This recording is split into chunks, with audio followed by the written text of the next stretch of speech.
This morning on Today's Tech, surfing safely. Whether you are connecting to public Wi-Fi or your home internet connection, there are new ways to make sure you're keeping your information safe. Today, digital lifestyle contributor Mario Armstrong visited a local Wi-Fi hotspot to find out just how vulnerable we are. From home to office and everywhere in between, we're constantly connected.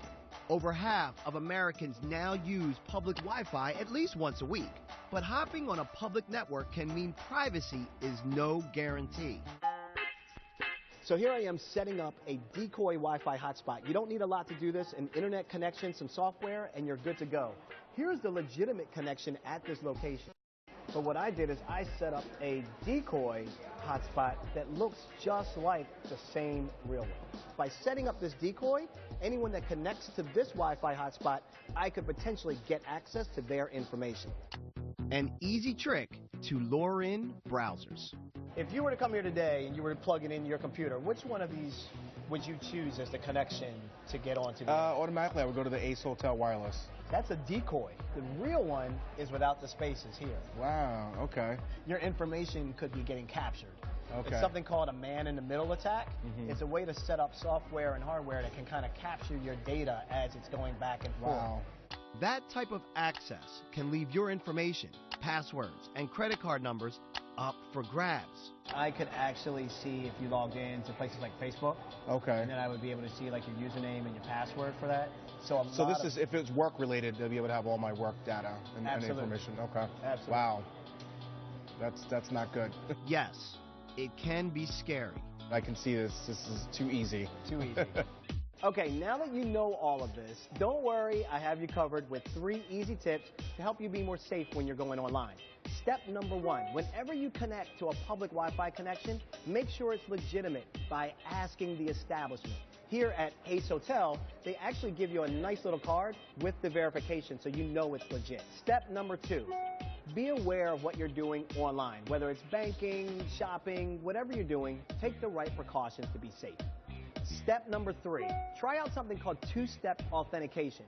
This way, if you're logging in to, say, Facebook or your email, you'll need your username, your password, but you'll also get a special code sent via text message to your phone that only you would have. It's a few extra steps for a little more peace of mind. Mario is here now with some other ways to stay safer online. That's real eye-opening, first off. Yes, it is. It's happening. One of the things we use as employees, a lot of companies, we use something called a virtual private network, VPN. That's right. You can do those as just a regular person, right? That's right. As a regular person, you do this a lot when you travel as well, even outside of your work. But there's an app now. There's several apps. One's called My Private Wi-Fi, because one of the concerns that I have is a lot of people are using their mobile devices to connect to these public hotspots, not just their laptops. So this is an app that you can run on your phone, and it will give you the VPN option within the settings so that you can make sure that that's encrypting your data. Quickly explain what a VPN is. Yeah, it encrypts the data. It basically sets up this tunnel of your information that no one can hack into. It basically scrambles all the information, your usernames, your passwords, any of your transactions. It's all scrambled mumbo jumbo. All right, let's talk about private browsing. That's something that's right on your browser, an option that your information doesn't go out. That's right. All the popular browsers do it. Google calls it incognito. Internet Explorer has one. Firefox has one.